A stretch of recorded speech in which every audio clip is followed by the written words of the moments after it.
This is the Free Heel Life Podcast, episode number 190. I'm your host, Josh Madsen, coming at you from the Free Heel Life shop in Salt Lake City, Utah. What's up, my friends, my fellow Telemark pirates rolling around out there? It's Monday morning, and we're back with another edition of the podcast, and I couldn't be more stoked, as always, to be here and bring you the latest about what's going on. So let's talk about Newsroom Notes. One video that I'm going to be doing here pretty soon is to talk about the current boot situation. And I've kind of been mentioning this for a little while, but I can't seem to get to doing this video because I've been doing a lot of other content. But I just wanted to mention it here and kind of prime the conversation. So here's the basics of it. Talking specifically about Scarpa boots because that's what we've done over the years. It is confirmed that the current models of TX Pro, current models of TX Comp, and current models of women's TX Pro, they are no longer. So from the retail perspective, I just was trying to get a little bit of detail about this because I was curious, like, well, what does that mean? Obviously there's, for those that are always on the internet, there was a bunch of leaked stuff probably around Thanksgiving about a new boot coming out, and which is cool. Like, we want to see that, right? But I started thinking, there wasn't a lot of information coming out about, are current boots going to be available? Are they going to be available if there's some warranty issue, etc., and especially parts? So it is confirmed that current TX Pro in men and women's and the TX Comp, that is definitely gone as well. So I'll get into more about that in this other video later on. So be sure to check in with the YouTube channel. I'm sure I'll talk about it on the podcast at some point in a little more detail as I kind of learn more. Parts will be made available, supposedly. We haven't seen a lot of those mid straps and stuff like that for about 2 years. So it's been a little tricky to get a hold of stuff to fix the boots that you have. You are my dedicated Free Heel Lifers here if you're listening to the podcast. So I just wanted to give you a heads up. So this week we've got the YouTube Black Level members live on Tuesday at 5 p.m. Mountain Standard Time. I'm going to be doing this with Craig Dostie. We've got our YouTube memberships. We've got the 3 different levels, green, blue, and black level memberships on there. Basically, there's different content levels there. So if you're a YouTube person, you like the visual along with the audio, definitely go check that out. And Craig, my good friend, who was the man who started Coular Magazine, he's written for all sorts of ski magazines over the year, backcountry guru, and a legend of telemark skiing, in my opinion, and someone whose opinion I always love to hear about equipment, where things are headed, all that good stuff. So Tuesday, 5 p.m. for the Black Level members, we'll be doing that hour-long live on the YouTube channel for those that are interested. And I'll make sure to put a link to the YouTube channel membership so you can check it out. If you're not a current member, we would love to have you there with that growing community. On that note, too, with YouTube, kind of more on the free content side of the house.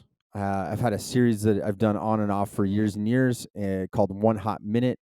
And it's basically just, quick little tidbits, things that could help you out. Last week, I put up the latest called Fixing Leg Drag in Your Telemark Turn. And I had a lot of fun doing that. And pretty good reception. I think people have been digging that. And especially been trying to focus on, One Hot Minutes. It could be everything from, that series of videos could be like how to buckle your boots and, put them on, to how to ski steeps, to something like this that might be for like more beginner, intermediate, maybe advanced skiers. But leg drag is something I've been kind of watching with a lot of beginner to intermediate telemark skiers for a long time. And I was like, hey, let's do a video about it. So check that one out. That's on the free side of the house, so you can scope that out, see if you like the content, and go from there. We are open today and still have some appointments through Saturday, so be sure to book those on the service section of the website. However, no more service drop-offs until February 16th. So my apologies for that if there's any inconvenience, but I've got to get ready for Midwest TeleFest. And we're going to be cinching things up here this week and then heading out of town. I will direct you to, if you need your skis mounted and you're in Salt Lake, head over to my buddy Todd Harilla over at 7 Skis for mounts until I get back. So he's a great guy. He's who mentored me through the ski making process. Very, very proficient, an amazing guy that does ski tunes, mounts, everything. And I trust him to do the same job that I would. So I'll put a link here as well in the show notes, and you can get your skis mounted while I'm out of town. If you want to wait, book an appointment for when I get back, and I'll drill your skis for you. On that note, like I said, week of February 5th through the 14th, the brick and mortar shop will be closed.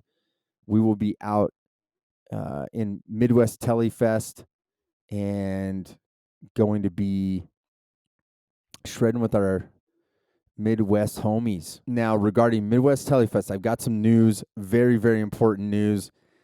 Midwest, if you're there, you're aware, hasn't been a super strong winter thus far, and there's some warmer conditions that have come up. So the original venue of the Porcupine State Park, just outside of Ontonagon, has been getting some warmer weather. They closed down for this weekend, and because of that, the Midwest TeleFest organizer, Keith Opperman's, decided to move things over to Big Powderhorn Mountain Resort. Be sure to check out midwesttelefest.org to get the latest details on that. And then as I get them, I'll definitely try to pass those on in the podcast next week, and then we'll be there. So be sure to check that out so you make sure to go to the right place and we can all hang out together. World Telemark Day 2024 announcements.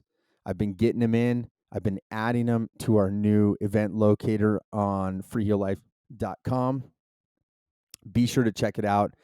It's great too. If you're going to email me the details, put it kind of in that format like, hey, who, what, when, where, here's what's going on, meeting time, place, all that good stuff.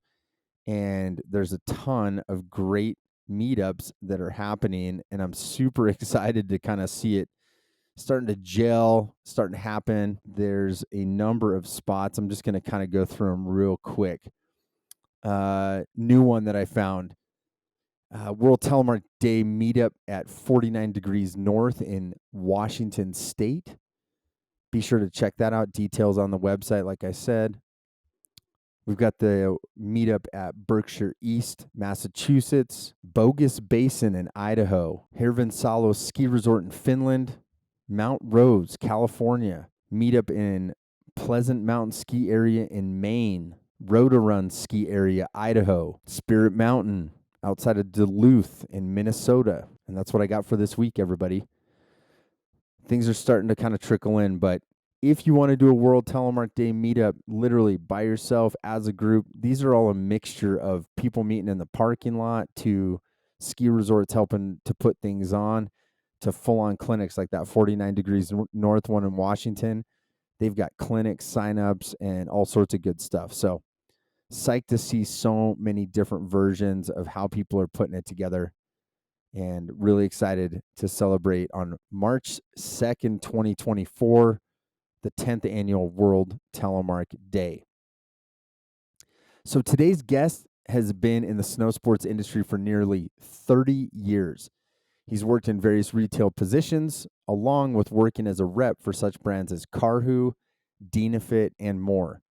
We had a great discussion about where Telemark has been and where it's headed, where specialty retail might be going in the future, shifts in manufacturing, and why Telemark skiers are so passionate. I'm psyched to call him a friend, and I was really, really excited about this conversation we had recently, and I'm excited to share it with you today.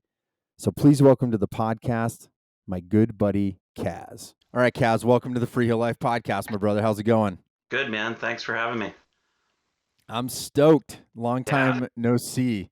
Yeah, I know, for sure. I mean, I was trying to think the other day, like, when was the actual time I saw you? It must have been one of the outdoor retailer on snow demos in the, Wayback Machine there.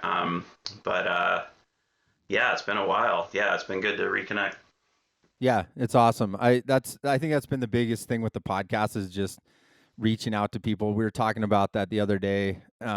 Setting this thing up is just, there's, I mean, some people have been around a long time, but I think when you get to the 20, 30 year mark, I mean, how many years have you been in the ski industry?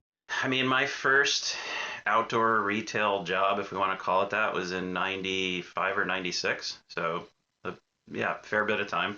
Yeah. That's a long time. I know, I know, I know, I know. That's a that's a you're like analog era ski industry right Oh, there. yeah.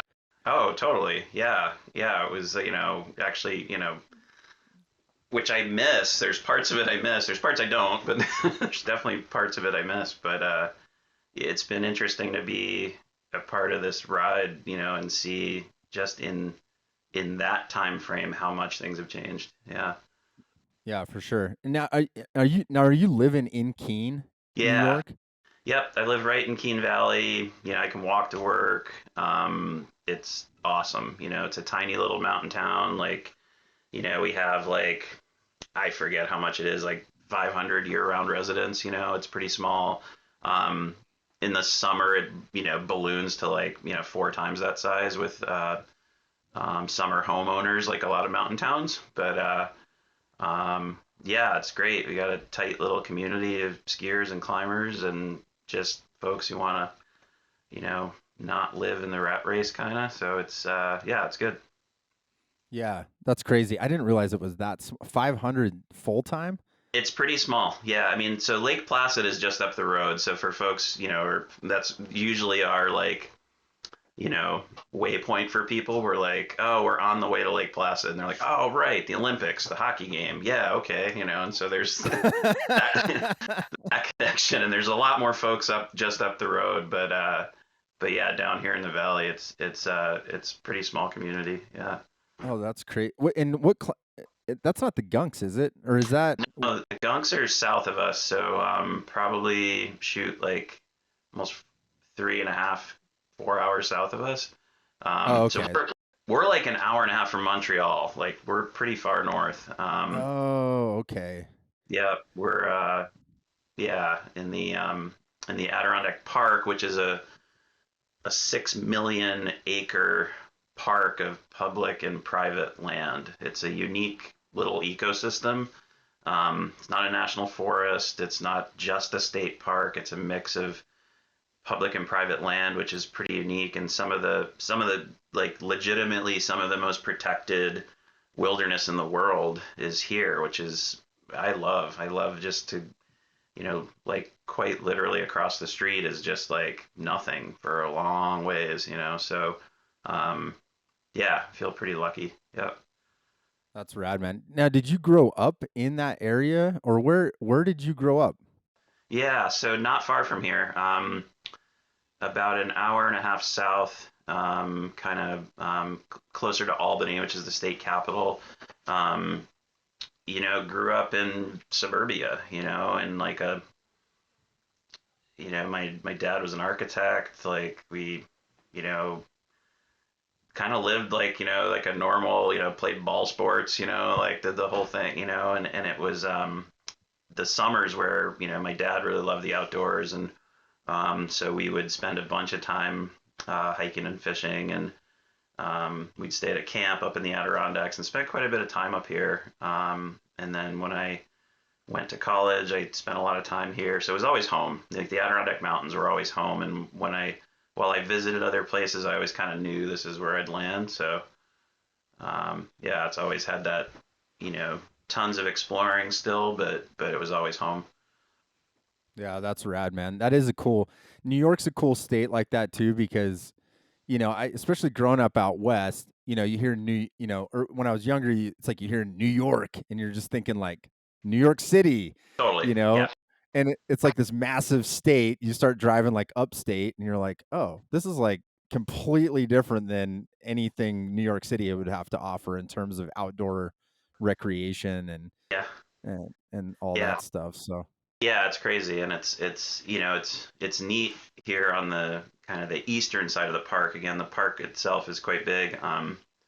The it's neat because we can still get places pretty easily. We can go to Montreal. We can go to Burlington, Vermont's not far away. We can head down. You could be in the city, and if you get up early, you could be in the city for a late cup of coffee. It's like it's kind of a neat little zone. And then to have the amount of wilderness we have here, I kind of like that because I definitely, as much as I love my time in the woods and in the mountains, it's like I love, a little bit of good food and some art and some music and that kind of thing too. And it's nice to have these zones that aren't too far away. So yeah, again, feel pretty lucky to be here. Yeah, no, for sure. And I think I probably should have looked it up on a map before. This is like typical podcasts with Madsen. I'm like, where do you live? And I'm like, we've got Bluebird stuff in your shop. And it's like, I put it Yeah, on the map locator myself. And I still am like, yeah, is it like this part? Because it sounds like you're kind of almost like parallel with like Burlington or something, yeah, like, yeah. Yep, that's yeah. fair. It's like New York is kind of T-shaped, and like Buffalo's out at the like long end of the T, out by the Great Lakes, and we're at the like upper end. So yeah, I mean we're, you know, as the, it's like a just under a 2 hour drive to Burlington. It's like an hour and 40 minutes to Burlington. Yeah, But that's not bad. if we could go directly, it's like, probably 40 minutes away. It's like just everything here is roundabout and like it takes longer. But Yeah, I think the only time I might have even driven through Keene. I remember coming from Ellicottville on the west side, oh yeah. and someone's like, "There's a storm coming. You got to drive through the Adirondacks." And I ended up on this like crazy 2-lane highway, like literally middle of nowhere. Yeah. I drove all night in this snowstorm, and I got to Ticonderoga, New Yeah. York, Yeah. and I'm like, I come to uh I mean, I don't know if it's a river at that point or like part of Champlain. Yeah. Yep. Um, Yep. but I get to where, I mean, this was like, I think I was still using a map too, dude. So like I show up and like I go to like a gas station and I'm like, how do I get across? It was like I'm like a pioneer or something. And they're like, dude, they blew up the bridge last week. And I'm like, they blew up the bridge. Like, how do I get across? So I'm like looking at the map, like, I'm gonna have to drive like to Plattsburgh and like all the way around. Yep. And luckily I found a ferry. I mean, Yeah. I West Coast kid. I'm like, what? I'm like, where am I? I'm like, I'm on a ferry. I know. I'm like fording the river. Totally. Totally. Yeah. I mean, you were right in this zone for sure. Yeah. Ticonderoga is like a, I don't know, half hour, 45 minutes from here. Like, Yeah. um, Okay. yeah. And Lake Champlain's big. I mean, it's a big, as freshwater lakes go. Yeah, it's pretty big. So, yeah, I remember that when they were rebuilding the bridge, which is obviously a while ago.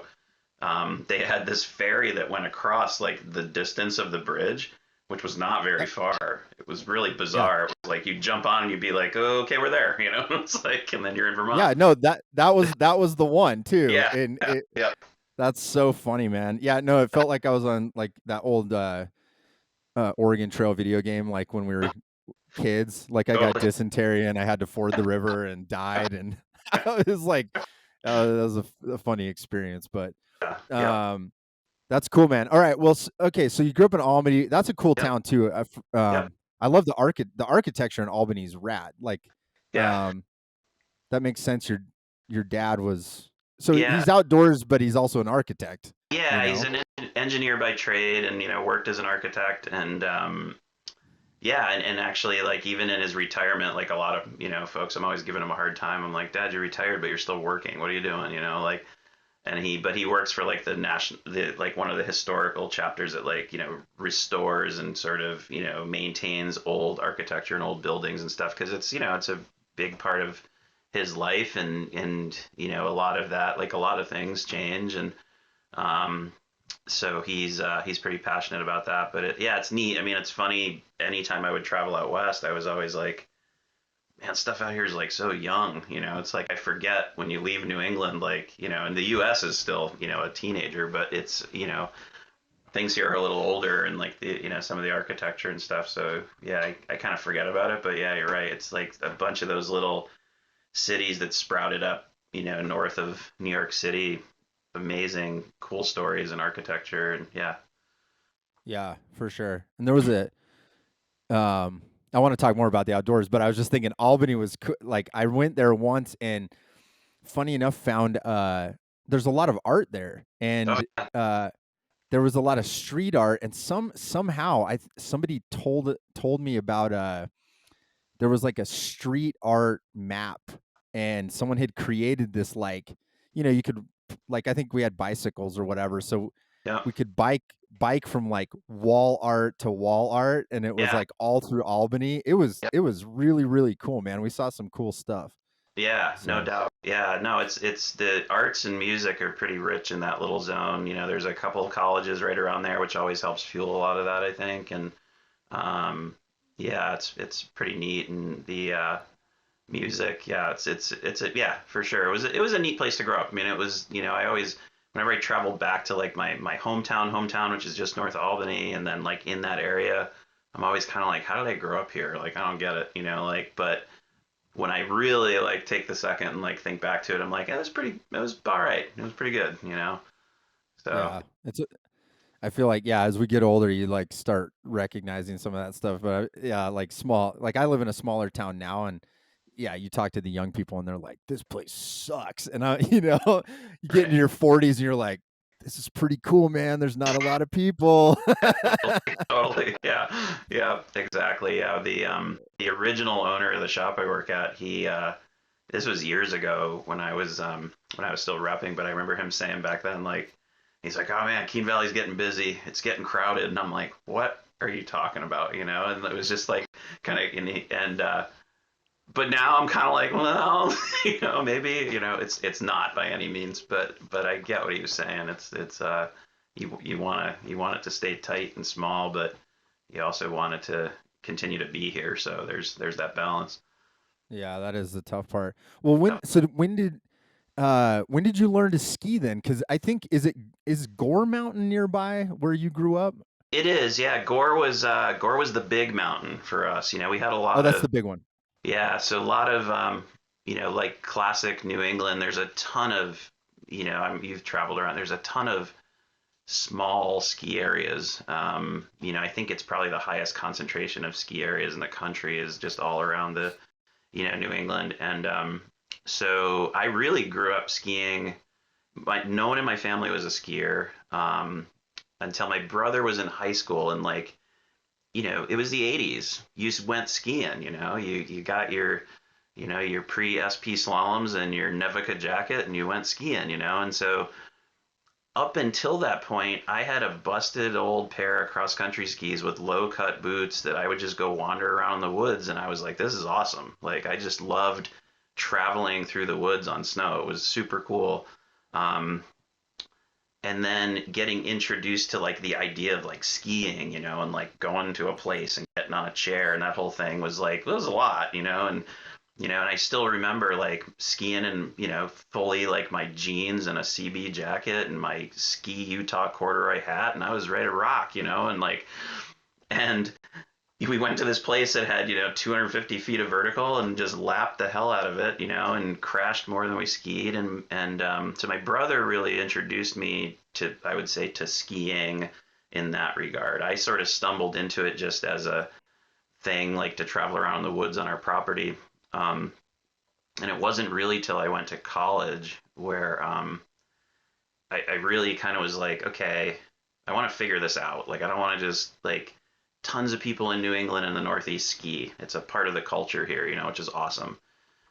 But there was, it was like, okay, this is like, I want to do more of this. I want to get better at it. I don't want to just be sort of, doing it. And when I was in college, I met a guy who was a climber and a skier, and I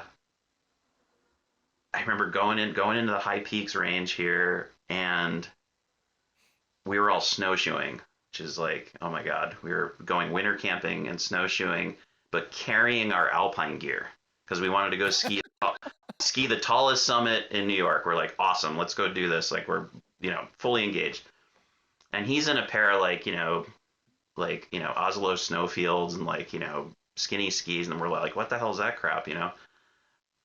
So we get in there, and then I'll never forget, we're heading out. It's after the full beatdown of 2 days of like getting shut out and conditions sucking. And he turns around and looks at us on the trail leaving. He's like, I'll see you guys back at the van, and just took off. And we're like tromping along on our snowshoes on this death march for the next 3 miles. We get back to the van, and he's like already like had soup, and like, he's like sleeping in his sleeping bag. And I was like, wait a second. Like, why can't I travel in the mountains on skis? Like, do all these things I wanted to do. I don't know, like a bunch of like windows feel like they opened up. Like my eyes opened up to the idea of what this stuff was. And so I started like, I'm like, what is this stuff? And he's like, it's Telemark equipment. And I'm like, okay, you gotta help me out. I don't know what that. I think of skiing, and I think of my old giant Dynastar skis and, Lang boots. And so he was kind of talking to me about it, and then it kind of paused for a little bit. And then um, I got kicked out of school my freshman year for being an idiot and like not going to school and skiing too much and whatever. You make life choices. And um, I always joke around that the decisions I made my freshman year of college set me up for my career in the outdoors. Um, but I spent a full winter kind of like living in the high peaks, working and going to school to kind of get get some credits and get my grades back up so I could go back to, college like, full time. And it was in that time that I really picked up tele skiing. It was just like, it just made sense to me. Um, the biggest thing was near south of here, near Glens Falls, New York. There's a little ski area called West Mountain.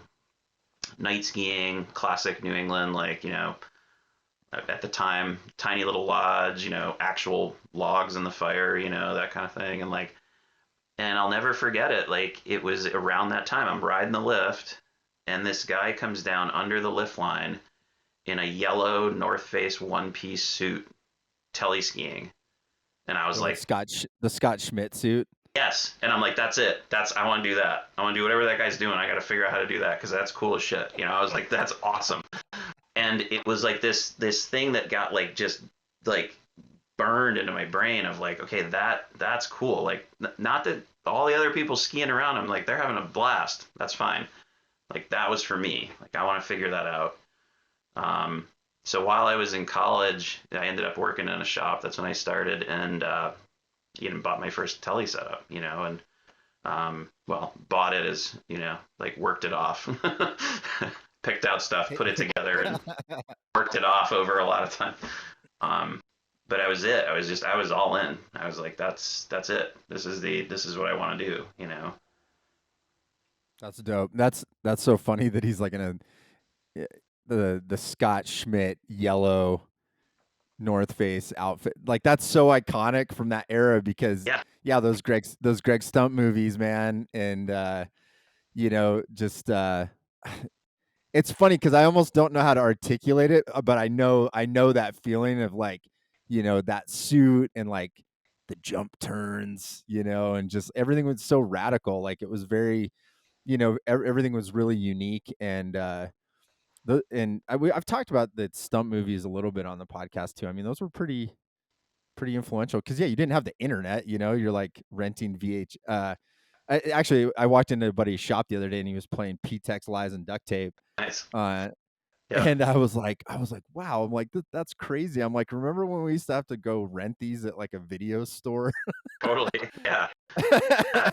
It was crazy. And I'll never forget. It's like, it's still, I can picture it was like, it was night skiing. Like, this guy's just ripping down, and then like see him later on, and it's just this classic, like almost, stereotypical, had a big beard, and like this, like, looks like homemade wool hat on, and just I'm like, wow, I just like, this just reeks of cool to me. Like, I don't, like, and it was like funny, like at that time, I was as a skier, I I really like Glenn Plake was someone that, like, I'm not the only one. Like, that dude resonated to a lot of people, and it was just like, oh, and for me, it was like looking at this guy, I was like, it was almost like he's taking it 10 steps further. Like, he like broke through the wall, and he's like, come catch me if you can, and there was something so attractive about that in a way. Like, it was just like, man, I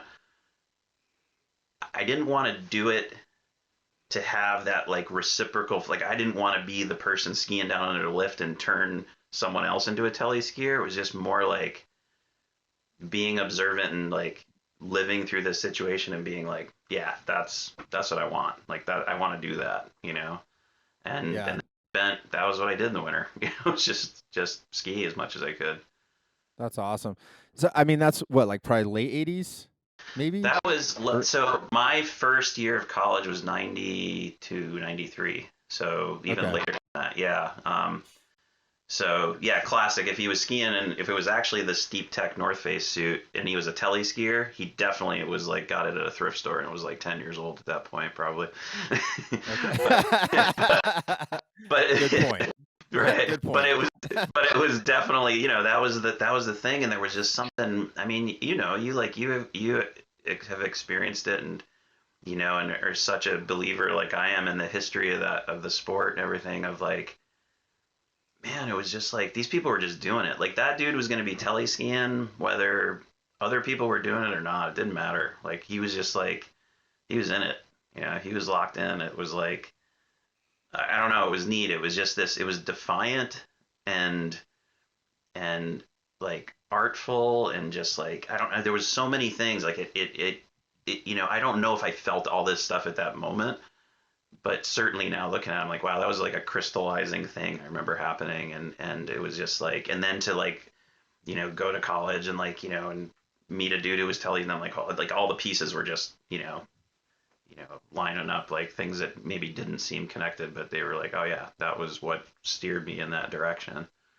Yeah, Um, it's so interesting, man. Like that story that you told, especially the last couple of podcasts that I've done, I've fortunately everyone's kind of shared like that experience yeah, in their life, and it's so. I mean, what do you think it is? Because that's kind of, like back in the day, that's kind of where I came up with like that hippies, punks, misfits concept.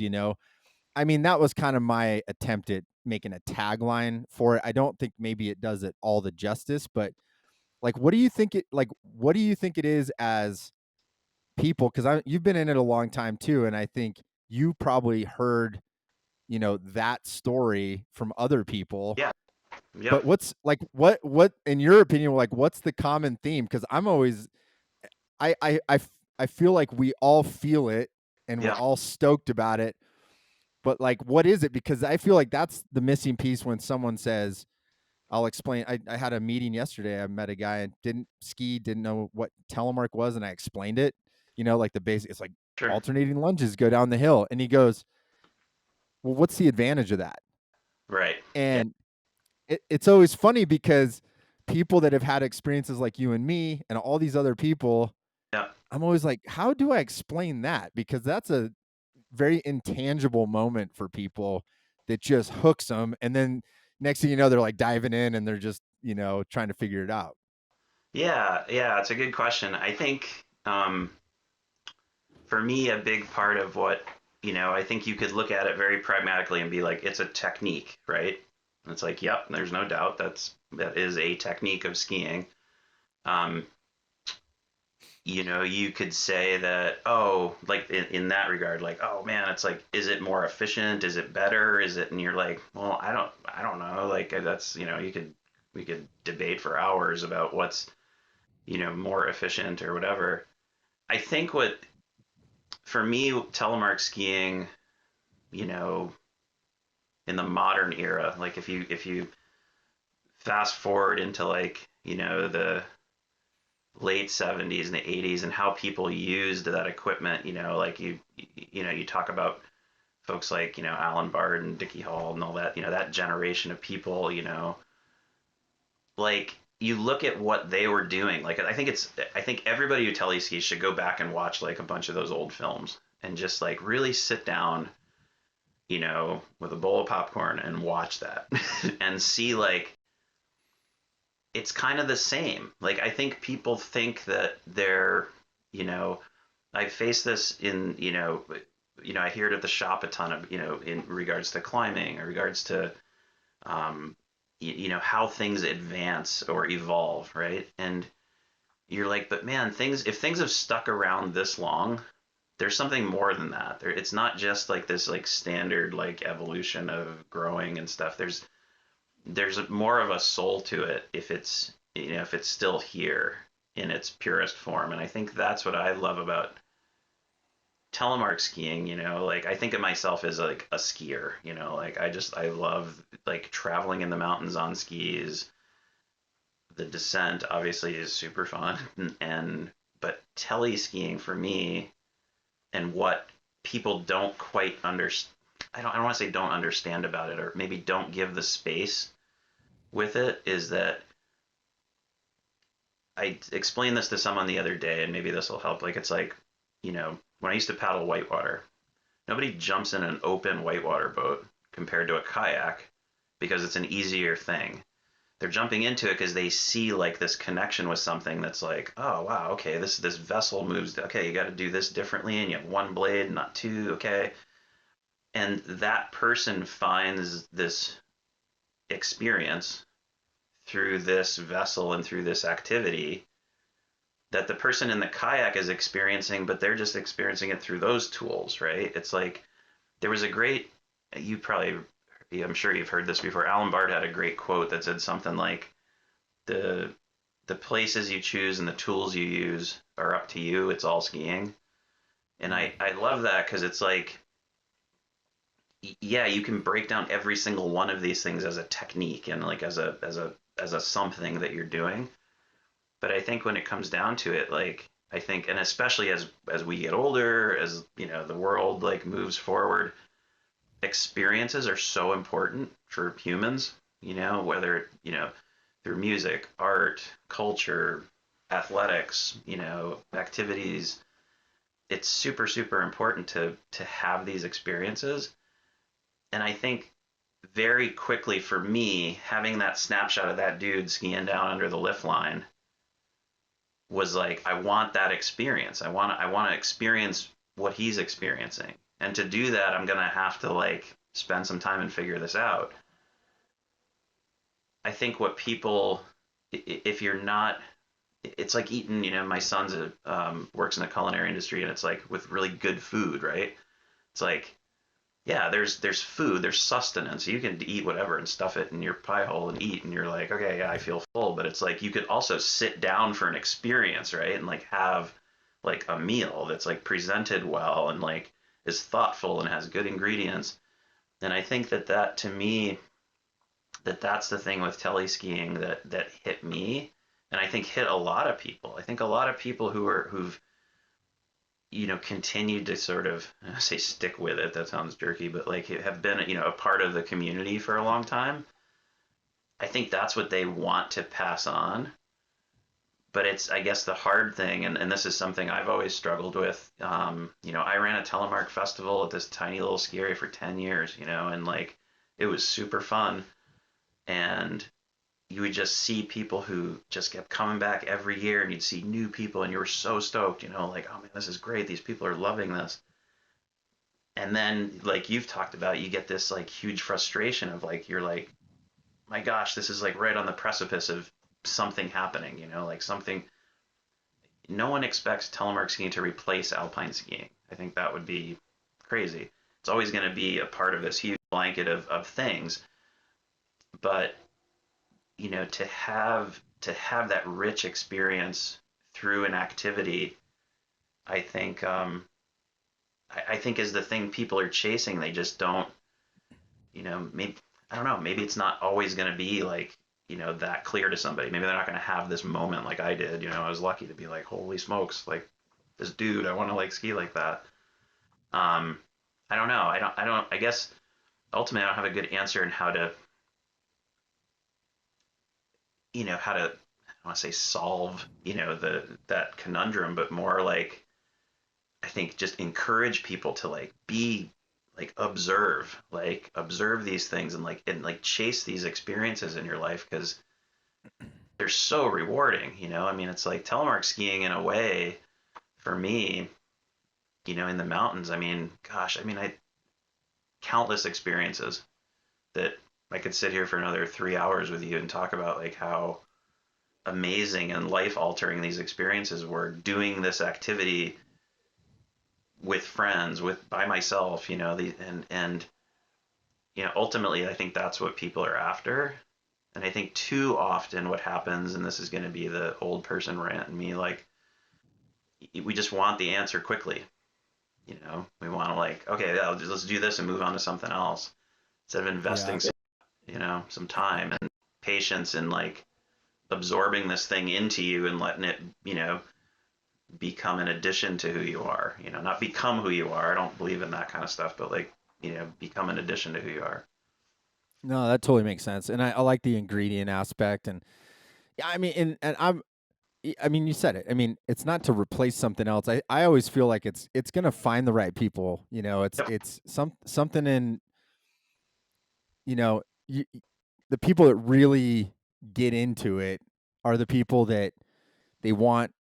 Maybe they're not patient people. Sometimes I wasn't patient when I was patient when I was younger for sure, but I think there's just something inside you that kind of intrigues you, and I think that's such a cool thing. And um, well, I want to no, that's a great answer, man, and I love that. And I wanted to kind of jump over to like where you got into. You get into tele, you love all that, you work at a shop, you pay off this first setup. So when did you evolve into the rep thing? Like Yep. when did that start happening? Because that's kind of where we met, is you were repping Karhu, but I think you had started long before that. And Yep. kind of what was the journey with that? Because then I want to talk a little bit about the Karhu stuff specifically. Yeah, for sure.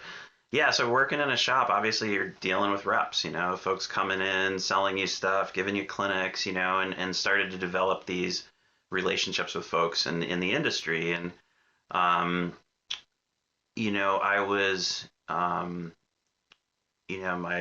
first kid, my son was born. We were living even further north than where I live now. And we were like, this is tough, like with family. So we moved closer to family. And I was like, oh my gosh, I'm living in suburbia again, and there's no mountains, and I'm going to lose my mind. And so I got a job that winter working at West Mountain, the place I saw the guy teleskiing with their race program. Because I was like, you know, like a bunch of, well, maybe not a lot of people, but like you raced, and like I got into tele racing, or tried to get into tele racing, and I met Andy Minier, who you probably remember from Oh the yeah, U.S. tele game from like the totally. Buffalo area.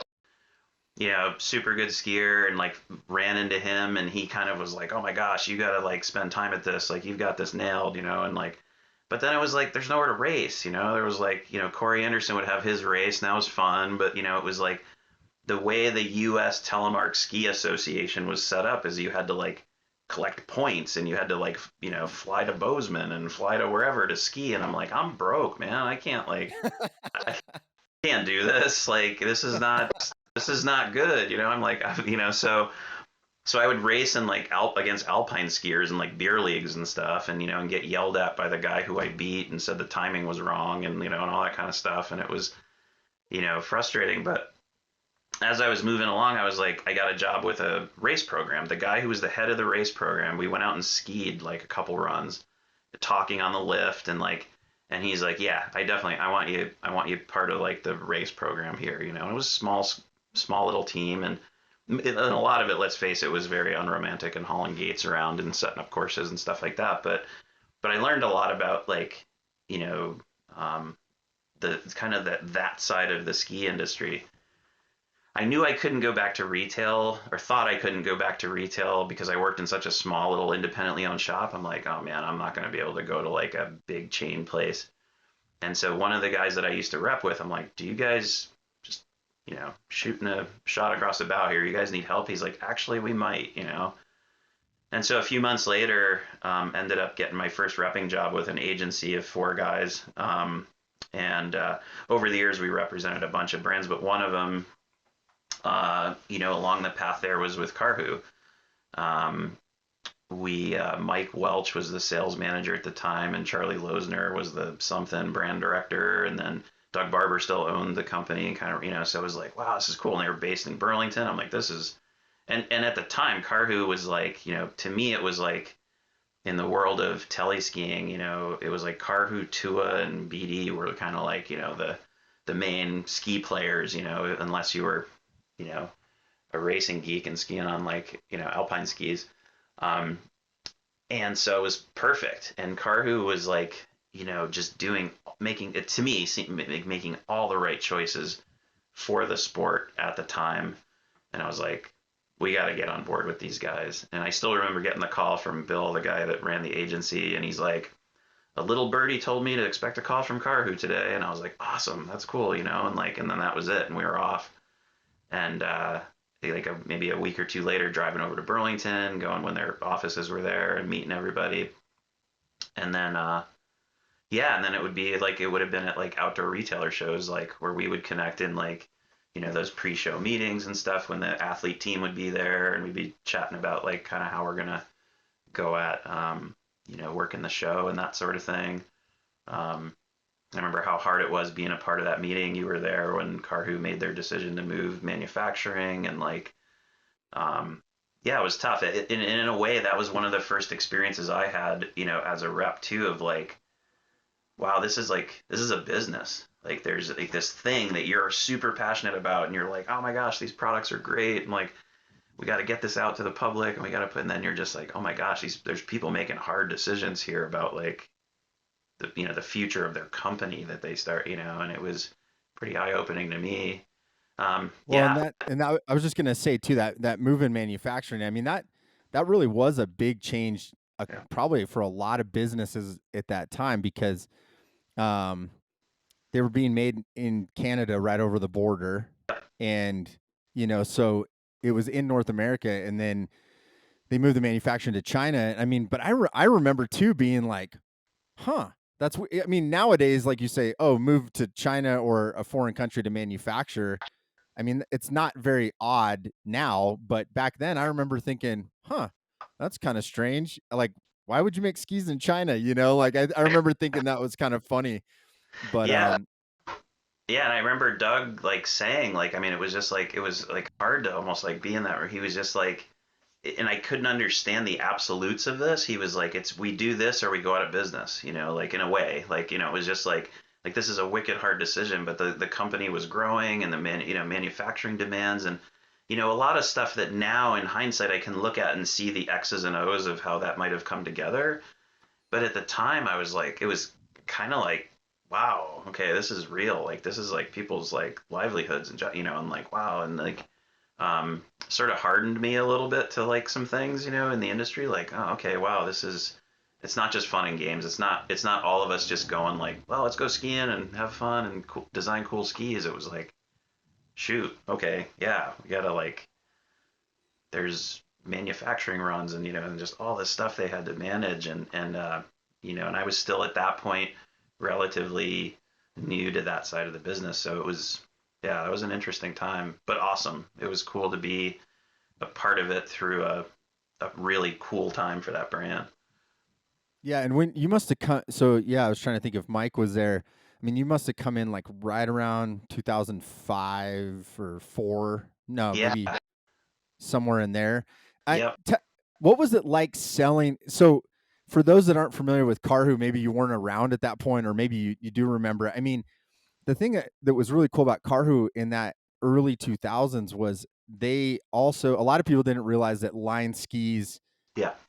also was owned by the same guy, and Leventhal was Jason Leventhal at Line was basically like the head of it, but same ownership. So what that did is it gave the Telemark side of the house the ability to make really cool skis, and we shared a graphic designer, Yep.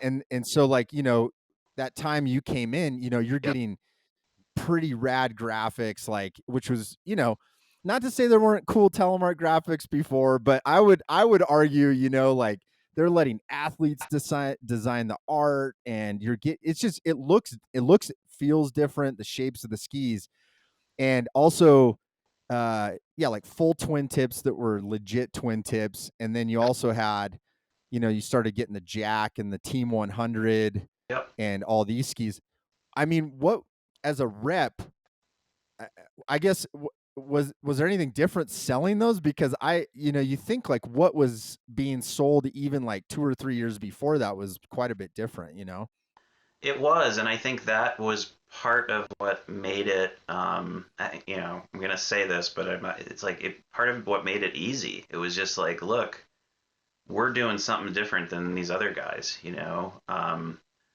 We're presenting you a product that's, and even at that time, you probably remember there were skis in the line that sort of, spoke to a certain type of skier. And then there was, it wasn't just like, it's not like we like flew off the reservation and like, did something completely, outlandish. It was like, no, we've got it all. Like you want, there's a one-stop shop, like you want, backcountry gear, tele gear, like we've got it all, like, and that's how I looked at it, and looked at the the heritage of that brand in North America. And obviously the Karhu made other skis in the line, but that part of it was um, yeah, it was, as tele skiing as an activity was seeing pretty, I would say, in that space, significant growth. Karhu was like the brand. Like that was the brand, that was the cool brand, like BD, even BD, like back in the days when BD was like super cool and could do nothing wrong, it was like, man, like even they were like, shoot, like these guys, they've got to step on us, and like, and Tua fizzled out into the ether, and never, they had a couple skis in that line that never made it to production, that you wonder like, gosh, would they have, you know, I think it was called the Bubba and the Tsunami. They were these two like wide Oh yeah, vertical. Remember those? yeah, I They remember never, those for sure.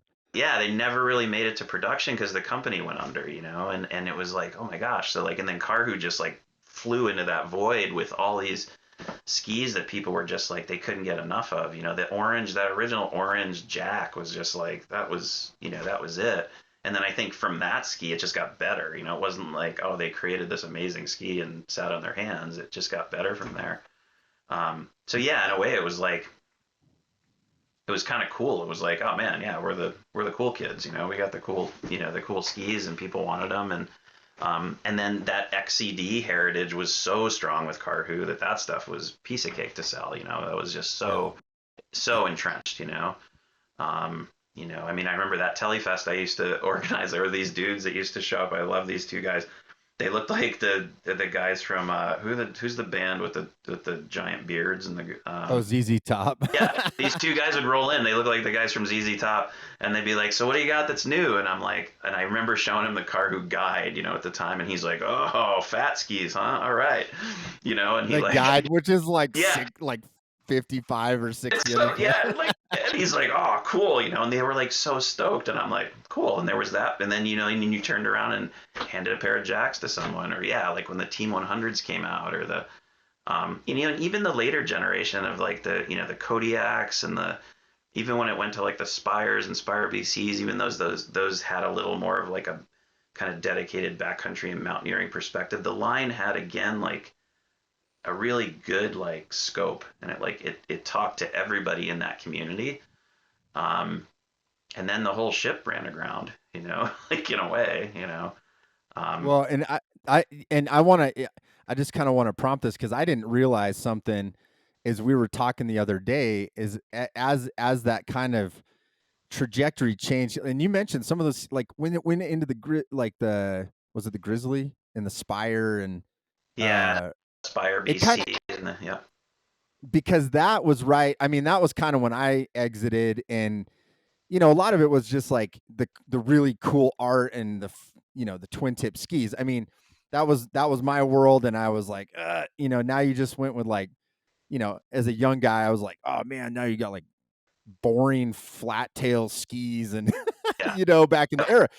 But the other thing I wanted to hit on is you end up becoming a Dynafit rep too, yeah. at no, no, and the reason I want to bring this up, you're like, shame on you. No, no, no, but see, what I think is important is you have, being a part of Karhu. I think that's such an interesting snapshot of that retail perspective, and some of the stuff we were talking about previously about being involved with Tecto, Dynafit, that Yep. stuff as a rep. Yep. I mean, that was the time where I started seeing, as I was kind of exiting the Karhu deal, it was like what was funny is I remember him putting, I think there was even like an AT mount point and like a tele mount point, Yeah. something funky like that. Yeah. Yeah. And they were starting to market, and you can imagine I'm like so diehard. I'm sitting in these meetings like, what are you doing? This is crazy, Yeah. and Yeah. I walk me through that, because that time period, I think it kind of, I understand from the back country perspective Yep. what was going on, and bigger business is coming into play. But what was it like repping for Dynafit back then? Because there were no other tech toe bindings. I mean, that was the only game in town. And, a lot of people say that killed Telemark. I don't buy into that personally. I just think people that didn't want to make Telemark turns had an option now, Yeah. and it, it it was maybe more effective for him to get in the backcountry. What's your take on that? Yeah.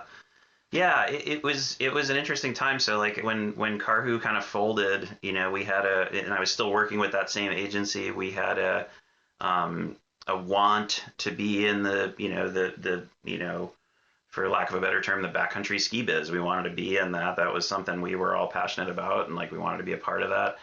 And so we just, like you do as a rep, you keep your eyes open, you keep your ears to the ground. You're like, what's going on?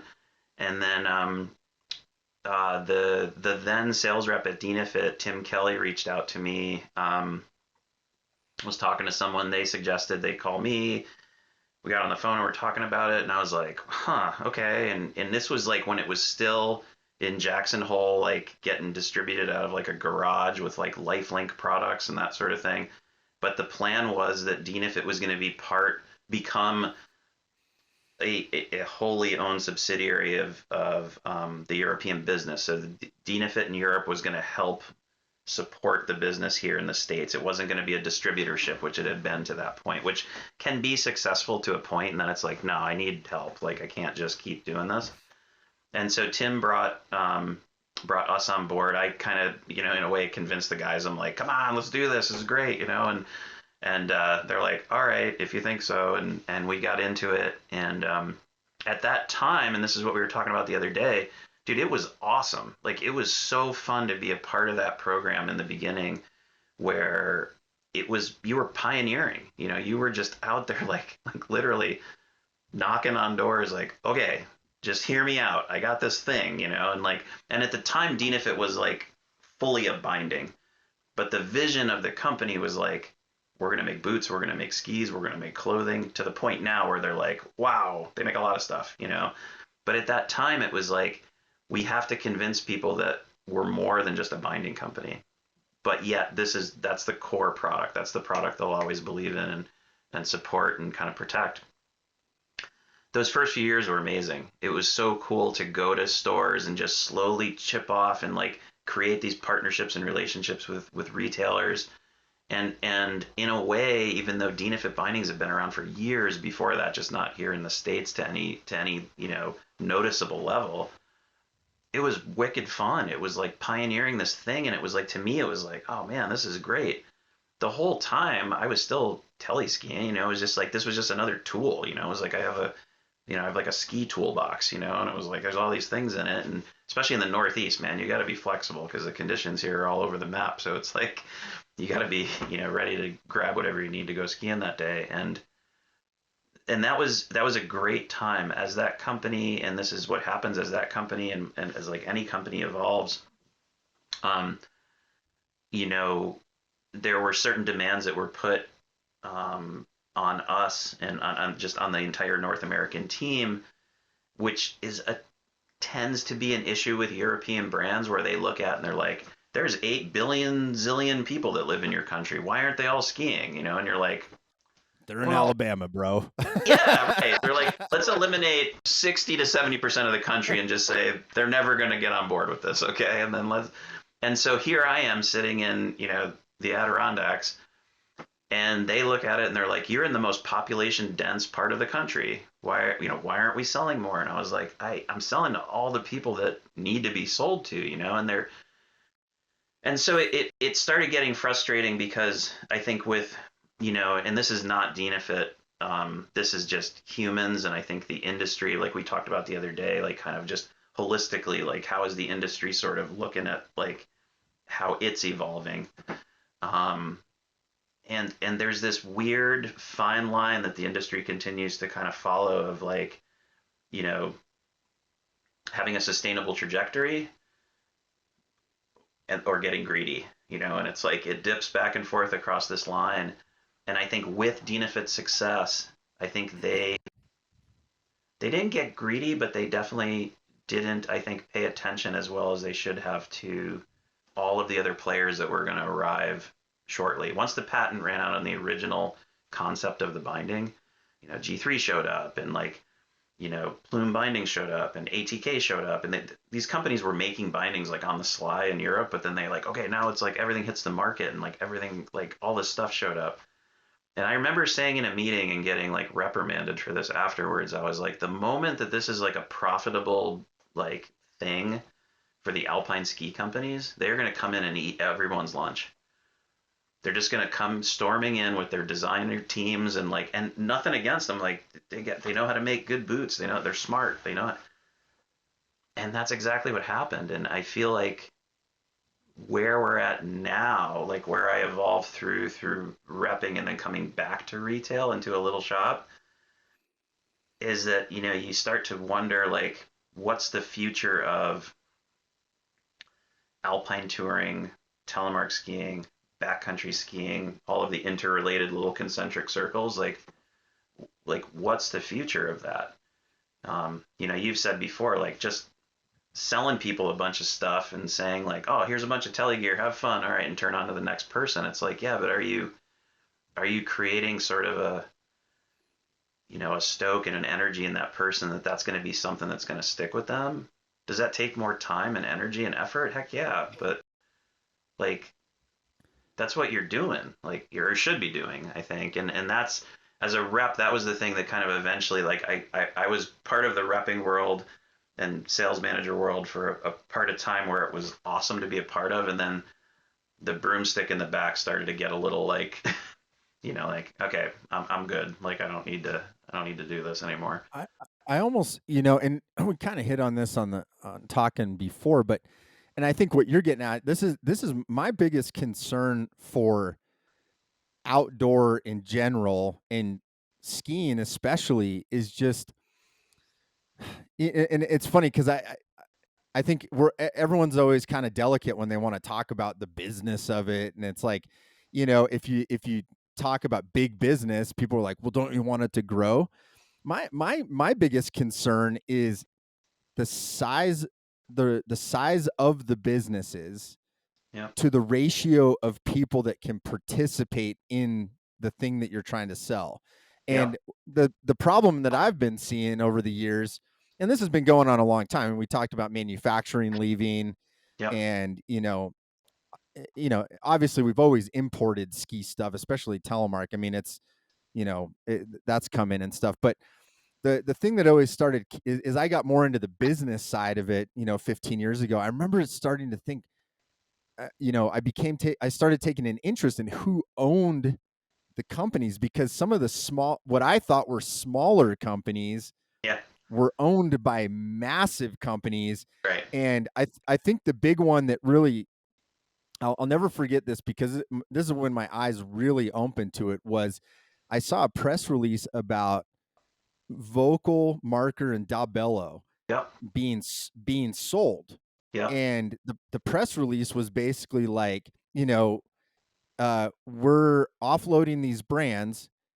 The We're seeking a purchaser that will purchase all three together, or yep, essentially we're going to kill these three brands. right, And I'm thinking, this isn't my world per se. It's Alpine, but I mean, you're talking like, and I had already watched the Karhu thing happen when yeah, K2 acquired them, and then they yep, kill this iconic Telemark brand.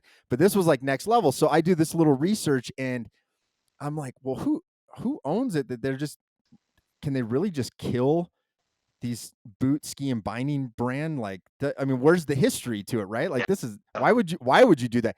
And that was yeah, when I learned about, I think it was Jardin, I yeah, believe, was the people yep, that own that. yep, Well, you know,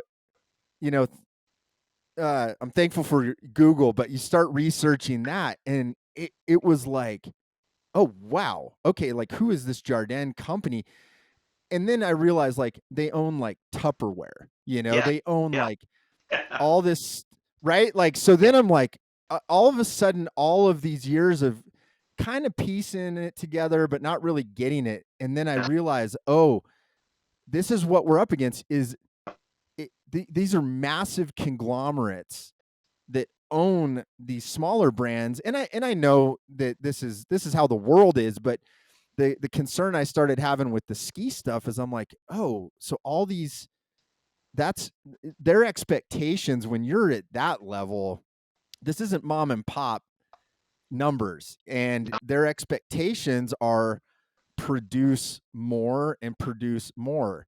yep, And I think the problem is and a lot of times, and I mentioned this the other day, but you started maybe 10, 15 years ago, started seeing an excess of product, especially skis in the market, hmm, excess of product flooding the market. And I don't think the people are there to participate and purchases at that price. And that actually created almost like a third market, which is like, you know, uh, we have some shops that buy you can go buy a brand new ski for like 350 $400 that's like, a year or two old. People don't care now. People don't care about the graphics. There's no hype behind it.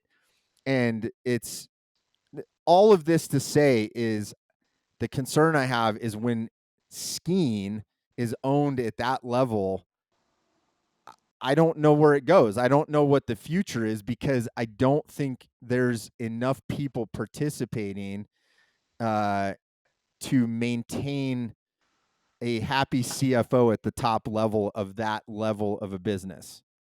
yeah, And I hopefully that makes sense. I know I kind of pieced it together a little bit, but yeah, that's my big concern. And with Telemark being like that little line item, whoever snags up, said little business, I mean, it's it's probably not going to last very long.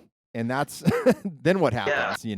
Yeah, and it's mega frustrating, I think, in the time I've been in the business, like to see it change, so much. And like we talked about the other day, I've seen companies that have, you know, they've gone public, they're successful, they're big. I got no fault in whatever. Like that's you made that choice. Like that's cool.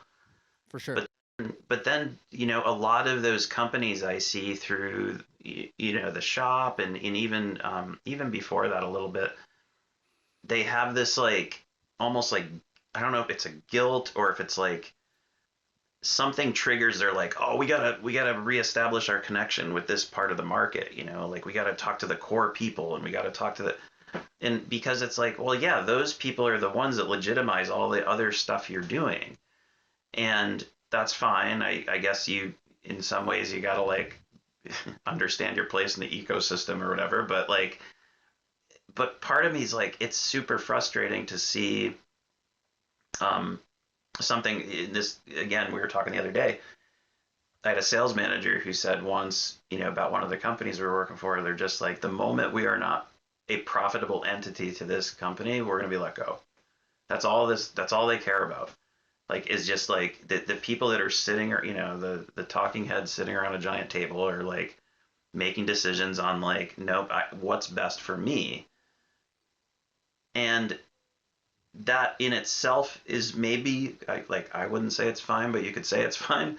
But what you're I agree 100% with what you're saying. It's like it's mega frustrating to see this thing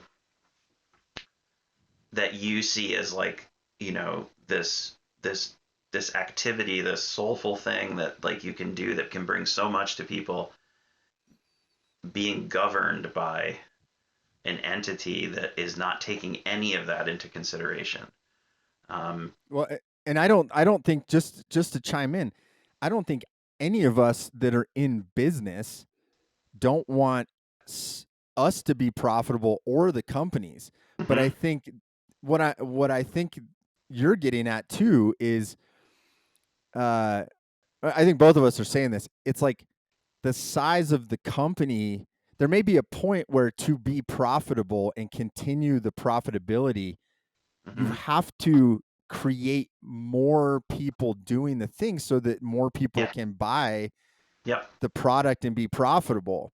And Yep. that's my concern, and I can't remember if I think I did mention this, or I've been talking about this a lot, but it's like I went skiing with a friend the other day. He bought me a ticket to a resort and they wanted $220 for a day ticket. Yeah. Like, what?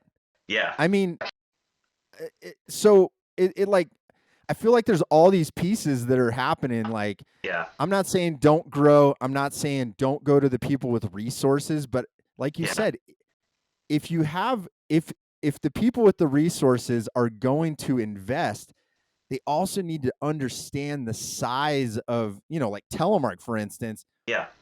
We're not talking a massive market. So like, if you're going to invest in the experience, invest in the retail shops, invest in instruction, or, all these things that are going to get more people. Yep. And for God's sake, don't have a $220 lift ticket. That's ridiculous. It's So Yeah. I mean, Glenn Plake came to our backcountry ski festival a bunch of years ago, and in his presentation, someone, of course, in the audience has to like call him out and be like, "I can't believe you can stand there and support this sport that costs so much money." And like, the guy goes, for me to take a family of four to a ski resort in Vermont, and he like doesn't finish his sentence. Glenn cuts him off, and he's like, "I'm gonna stop you right there." He goes, "That's your problem right there." He's like, "Don't go to a ski resort." He goes, "Go to a ski area." He goes, "Go to a place that maybe has a lodge, maybe has a lift." He's like, "You're forgetting, like, are you going skiing or are you going like to a vacation resort?" And it's like all of that stuff that you tack on to like the like what we look at as just the skiing, everything's got a cost, right? Like, it's like you run a business, like literally everything has a cost, and it's mega frustrating to make decisions based on that. But when they're, you know, all these little, we talked about it in the beginning, all these little ski areas in New England, man, it's like, I love these places when you like roll past and like the lights are on and there's like a lift going up the middle of a hill with two runs coming down and the lights are on it, and there's just families out skiing. It's like, how many people, and you've lived, how many people do you meet out in your neck of the woods that are like, oh yeah, I grew up skiing in Vermont or New Hampshire or New York, and they like, they learn to ski there and then they move to like the bigger mountains because they want a bigger challenge, they want bigger mountains to ski, and then they're like, oh my gosh, I can't afford to ski here. It's like, it's tough. And I think that in a way, I think opens up doors for, certainly for the backcountry, but let's face it, there's a cost to the backcountry too, of like, there's a skill set you need to have. You can just wander yeah, off the backcountry and be like, oh, I'm in the backcountry now. It's like, and that's not something everybody wants to absorb either. So yeah, it's tough. Like, I think and I think there I needs don't, to you need to. Oh, go ahead. Sorry, I cut you off. Go ahead. no, that's okay. Go ahead. I think I have this feeling that I guess what I'm saying too is like, I think there needs to be sort of a resizing of some things in the industry Yep. that match the ratio of the participants. Yep. Then let's try to grow it out. But I think I agree, and sometimes I'm hesitant to even use the word greed, because I get it. You're in business, you're trying to make Yeah. money. But Yep. but but I think when you exceed the limits without doing the work to get more people, that's Yep. greedy, and then makes it it makes it exclusive where you can't do it. And funny enough, I respect New England so much, because I honestly think, probably what will save skiing in a lot of ways is, I wouldn't be surprised if you start seeing rope tows come back at some point, because, or like you said, single fixed grip lifts Yep. with lights, where mom and dad can drop their kids off after Yeah. school and Yep. let them go shred, and then pick them up and take them home, so Yep. they can go to school the next day. Because that's Yep. people you're in, our age. Like, I talk to everybody, all the New England people are, it's like the same story. Mom and Yeah. dad dropped me off at the hill. Yep. Here's your sack lunch. See you later. Have Yep. fun. And you can't do that in the backcountry. No. You can't, and you can't do it at a hill where, I get that you can buy a season pass for a better rate than the daily rack rate, but yeah, all to say, I think we gotta find some solutions if we're gonna keep Telemark growing, especially, or just outdoor stuff in general. Like we gotta figure it out because the guys that make Tupperware are not gonna save us 100%. No, nor do they, and it's like honestly, like those same folks, like if people stopped using Tupperware, they'd do something else. It's like they're just, worked for Lakey was one of the companies I worked for, and there was a woman who worked there who would talk about folks like that, and she was just like, man, that person will sell widgets for the rest of their life. They don't care what they're selling. They're just selling stuff, at that level of a business, and that's probably necessary. That's how they look at it. I think the idea that you're positing about scale, I think, is huge. I think that's a great point to think about. Like, nobody's saying that this activity or this activity is going to replace these other things. It's all part of the same sort of mechanism, and like, but look at it as it is part of that. Like, don't just like remove it from the situation and be like, oh, this doesn't produce and it's out of here. It's like, if you start doing that, then it starts to, you're deconstructing the machine, and it's like it's not going to work. Like, it's speculative, but I do believe that. Like, if you start picking away all these little pieces of the industry, and you end up just concentrating on selling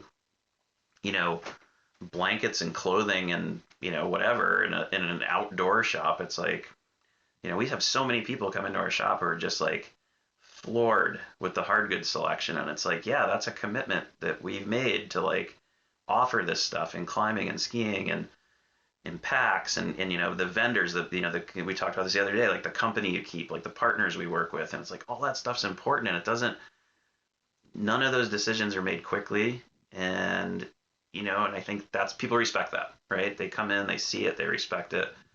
But it's tough. It's a big, the momentum that's built over the last like 2 decades of this like model is like, it's tough to work against, and I see it every day dealing with directly with reps or directly with the vendors. It's like they're all under an increased pressure to move units of things, and again, like you said, we're all in business. We gotta, stuff's got to come in our back door and go out the front door, right? And it's like, but it's like, okay, if that's all we're doing, then it's like, that's one thing. But it's like, I would hope that people would take the pause and realize that isn't all you're doing. It's like you're exposing people to these activities and to the mountains and to the wilderness, and to greater things than this little trinket that you just sold them.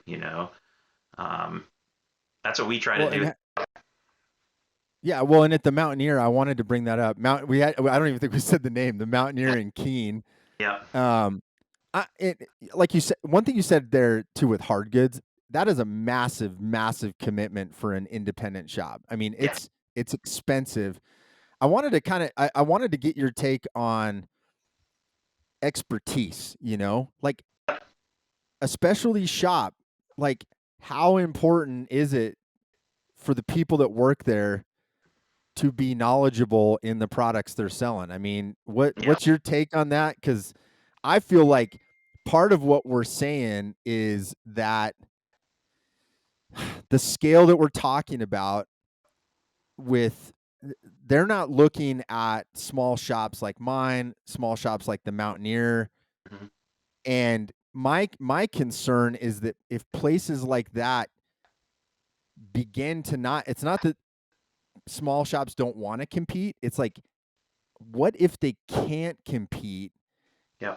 How hard is it if that expertise goes away in your area? Yeah. I mean, what does that look like? Yeah, it's a good question. It's we talk a lot about sort of, this is, we're the store's been there almost 50 years, so we have the benefit of having been occupying that piece of dirt for a while. We're right in the middle of the mountains. There's a lot of things, like if you took our store and plunked it into upper middle class suburbia USA, I don't think the store would have ever made it. It's like that we are in a destination area that's all helpful. So there are these things that drive towards our the trajectory of our success. Okay, that's all granted. I think the thing that we've always tried to do, I've been there almost 11 years now. The thing that we've always tried to do there is a lot like going into a good restaurant or going, is like we want to create an experience for a person. We want to come in, we want to make sure whatever activity you're doing, and you don't even have to be doing an activity. Do you just want to come in and walk around and, you know, be blown away by how expensive like, ice climbing tools are and things like that, and like you get people who come in and they're like, we've got this whole wall of technical and mountaineering tools and people pick them off the wall and they're like in the summertime and they're like, what is this thing? And it's like, so there's this aspirational sort of exposure that we provide with all this equipment. But then on top of that, yes, like, you get people who come in and they're seeking our guidance. The way I like to look at our shop, and I think any good specialty shop should do this, is they're not customers, they're guests, right? It's like, come in, let's figure out if there's something you need. If there's not, let's just make sure you have a good experience. So when there is something you need, you're going to come back, Some of that does drill into the pure, like you're saying, the pure expertise of the product. And I think what we've always prided ourselves on is kind of being, kind of no BS about stuff. It's like, we've talked to all of our employees. We always do this. Even new employees, we're like, you need to be comfortable walking into every department on our store and engaging a customer. You may not be the person who takes them across the finish line, but you have to be able to feel comfortable talking to them and then be honest enough and sort of like have the humility to be like, you know what? I'm going to grab somebody that can probably help you with that and move on to another, employee there. It's tough in a little mountain town to have like literally everybody in the store be fluent in everything we carry. We are a Sure. kind of full service, mountain shop with, Tele AT gear, rock and ice gear, a huge footwear wall, packs of all different sizes, clothing, technical clothing, sportswear, books, maps. It's just like it's a sea of product in there. But we do encourage all the employees. We're like, just engage people. Like, they don't get that in these other experiences when they walk into other places. And then let's make sure we can take them as far as they need to go. Speaking for myself in that environment, what I try to do is, because I end up I buy all the men's apparel, the ski department, the fly fishing department, all the optics, all the gloves. When I'm selecting products and shopping, like what I try to do is like create an assortment, a curated assortment of product that I think is going to make the best sense, for what our user base needs. But also, looking at just every single product. And sometimes it's like, I feel like I'm moving at a glacial pace, and all of us, like on these decisions we're making with some of these vendors of like, oh my gosh, yeah, we're going to do this jacket or this jacket. And I feel like they're just sitting there like, just pick one. What's the difference? And we're like, yeah, but it matters. Like this, because if it lands on our wall, it has to mean something to someone that it's there. I think it's hugely important. I think, again, in a small town, to have a top to bottom full fluency in every single product and expertise in products, tough. But to have a knowledgeable and friendly staff that can basically assist people and guide them in a direction, and maybe again not be able to take them across the finish line, but have the humility to be like, I'm not the guy who's going to do this for you, but there's people here who can answer this question, or you're between these two products and you really want to know the difference, and I can't give you any more info. And I think that's kind of like, honestly, like in all the specialty shops I've dealt with when I was repping and I've worked in, that's sort of been the common thing. It's just like, just be real with people.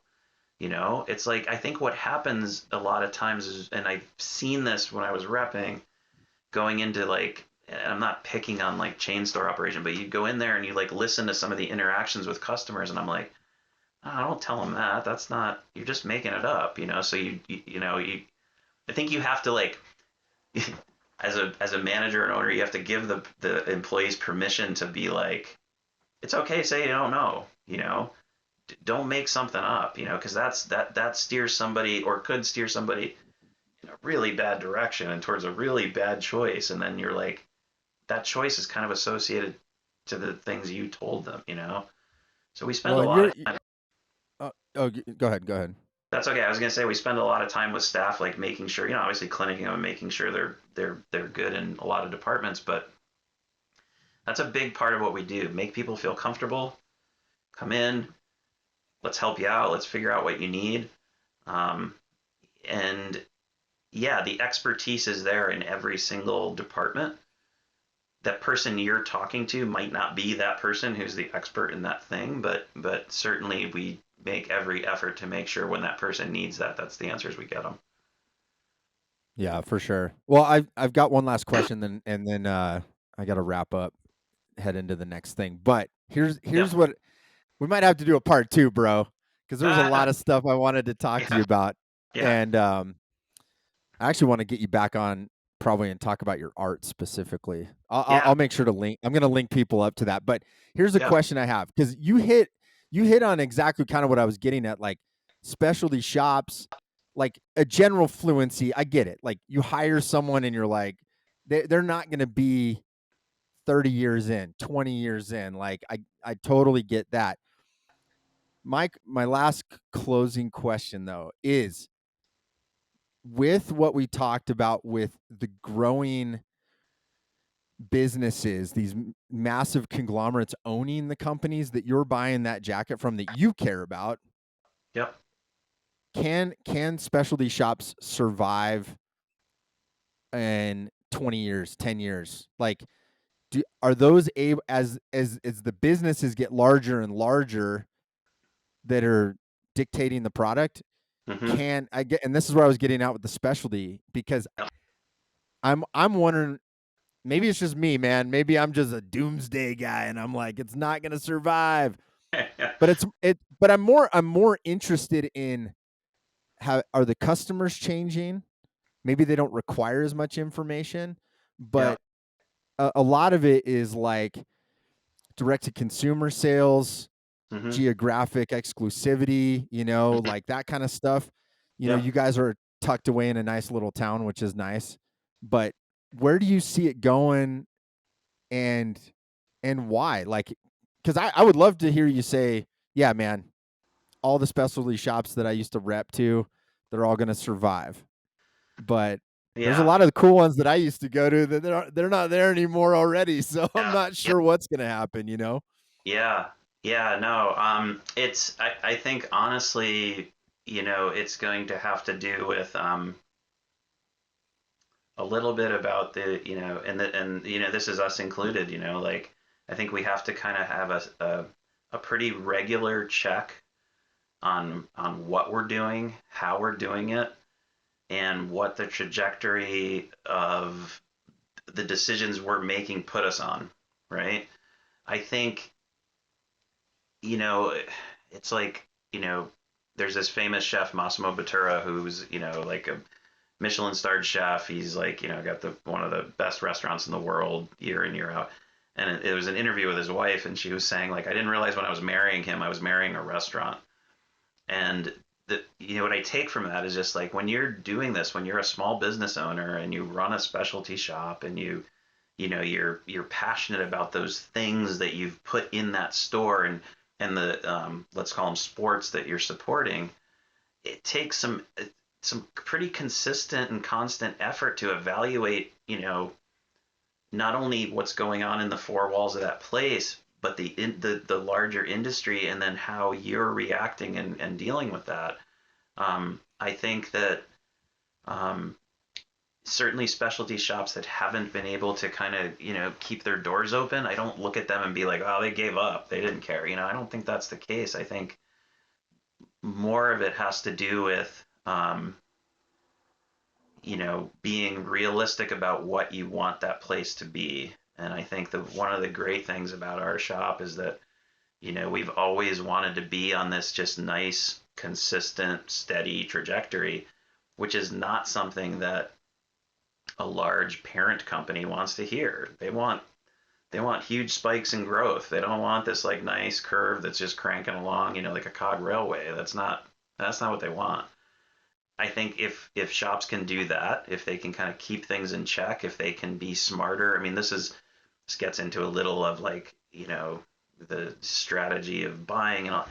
If they can be smarter about how they manage their inventory and utilizing, I'm a big believer. Technology is freaking awesome. I'm not one of these people who's like, man, smartphones are killing the world. It's like, no, we're killing the world. Like, we're always the problem when it comes down to something. It's like, utilize like, good point of sale software to like manage, and track your business and your inventory. It can provide you with a lot of really great data, and then don't make your decisions just based on that data. Be connected to your business to know like, how does this make sense? How does it like, you know, what are these anecdotal things that are also attached to the data? So I think, and then the last thing I'll say is I think that what's nice about this, and so my son's 23 years old, and I look at his generation and my daughter's generation, who's a little bit younger. I feel like their generation are seeking experiences. I think there's been this like this time we've gone through where it's just like, oh yeah, go on whatever.com and buy the thing and whatever, it shows up on a box on your doorstep and you're like, oh great, okay. I think they're kind of like, well, yeah, there's, I don't need to go to a toilet paper shop and like experience buying toilet paper. Like I could buy that online, but there's certain things that I think that they're looking at it and like saying like, no, I want to go to a place and talk to somebody and like and say like, this is what I'm thinking. What do you think? And then land on a decision for this product or this thing that I want to do. Um, and so for me, I tend to be a pretty glass half empty thing. Like you were saying about yourself, like about, how it's going. But if I really take the time and like think about it, I think like it's in our power to make the right decisions and move the industry in a direction that's positive.